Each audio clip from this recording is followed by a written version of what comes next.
नमस्कार साथियों, आपका आरके क्लासेज में स्वागत है। आज हम इस वीडियो में मौर्य साम्राज्य के बारे में अध्ययन करने वाले हैं। अगर आप हमारे चैनल पर नए हो तो हमारे चैनल को जरूर सब्सक्राइब कीजिए और पास में बेल आइकन को प्रेस करना भी मत भूलना।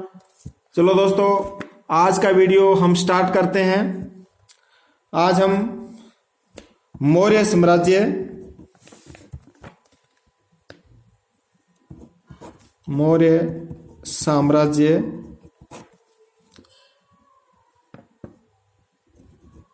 322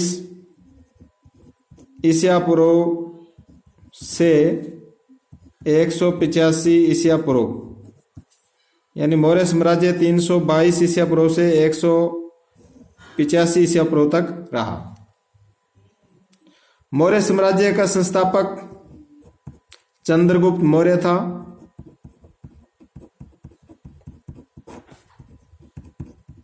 चंद्रगुप्त मौर्य, इनकी माता का नाम मूरा था।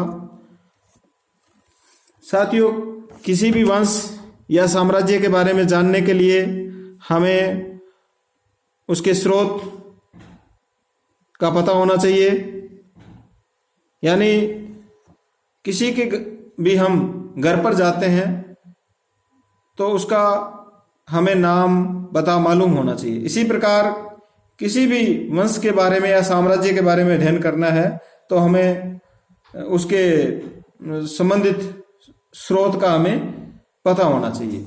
तो स्रोत 3 प्रकार के हैं।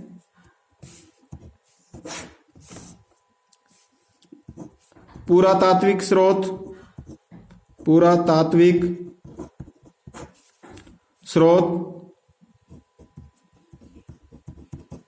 साहित्यिक स्रोत और विदेशी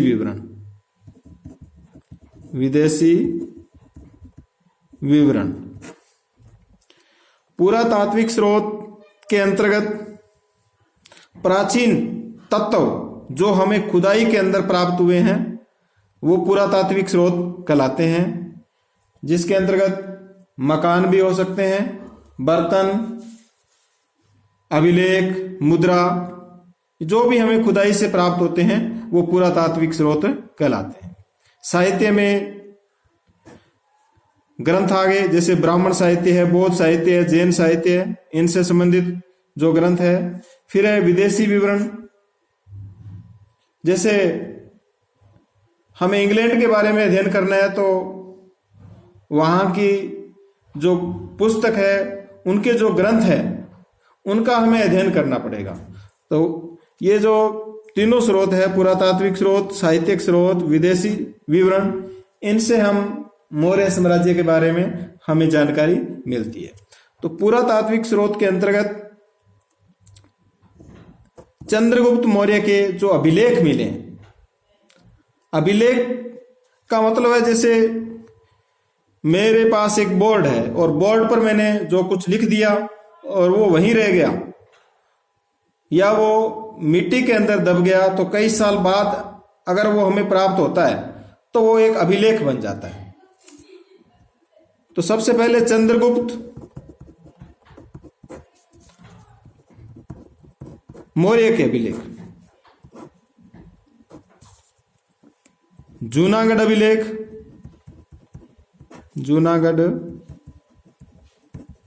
अभिलेख।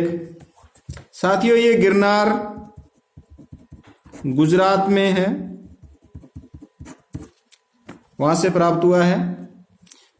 फिर है महास्थान अभिलेख, जो बंगाल के बोगरा जिले के अंदर स्थित है, बोगरा। फिर है सोहेगोरा,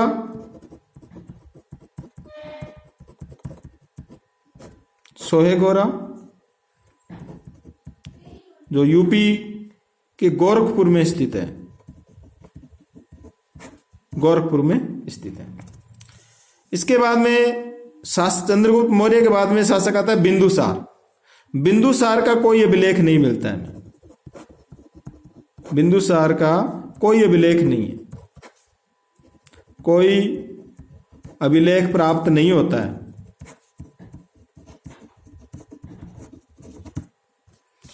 बिंदुसार के बाद में उसका पुत्र अशोक। अशोक के हमें 3 लेख मिलते हैं। अशोक के लेख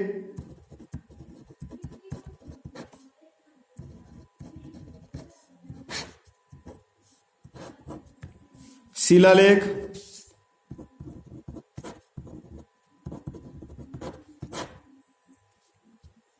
स्तंभलेख और तीसरा है गुहा लेख। शिला का मतलब पत्थर, जो लेख पत्थर पर लिखवाए गए थे और वो हमें खुदाई के अंदर प्राप्त हुए हैं, वो शिलालेख कहलाते हैं। और पिलर, स्तंभ का मतलब पिलर, इस प्रकार जो पिलर होता है उस पर जो ऐसे लेख लिखाए गए हैं वो स्तंभ लेख कहलाते हैं। गुहा, गुहा का मतलब है गुफा, गुफा के अंदर जो लेख लिखे गए हैं वो कहलाते हैं गुहा लेख। इसके बाद में साहित्य,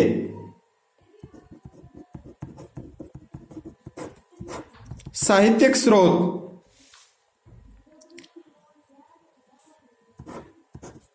इसमें दीपवंश व महावंश, दीपवंश व महावंश दोनों की रचना श्रीलंका में की गई है, इसलिए इसको सिंहली द्वीप या सिंहली ग्रंथ भी कहते हैं।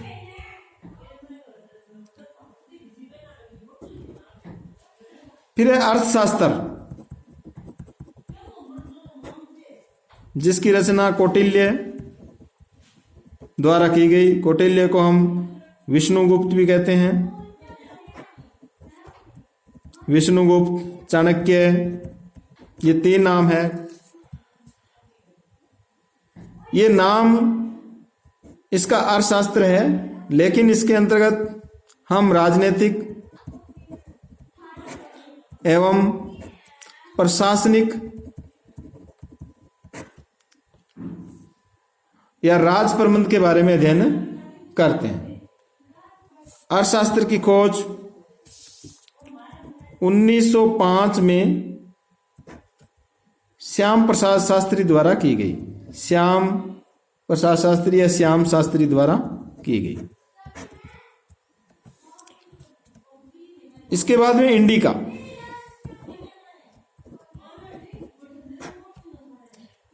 इंडिका के लेखक है मैक्सनीज।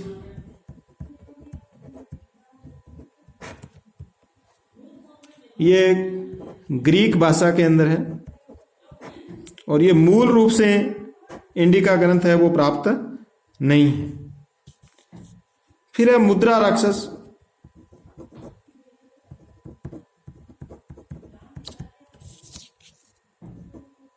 मुद्रा राक्षस जिसके लेखक है विशाख दत्त। इसमें चंद्रगुप्त मौर्य को विरसल कहा गया है। विरसल का मतलब निम्न कुल का, निम्न कुल का कहा गया है। इसके बाद में है विदेशी विवरण, विदेशी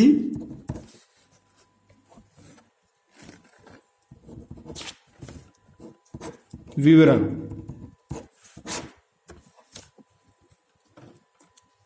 जिसमें स्ट्रेबो, इनकी रचना है भूगोल,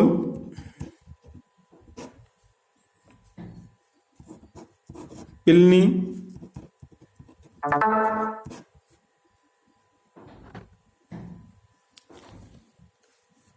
प्लिनी की रचना नेचुरल हिस्ट्री,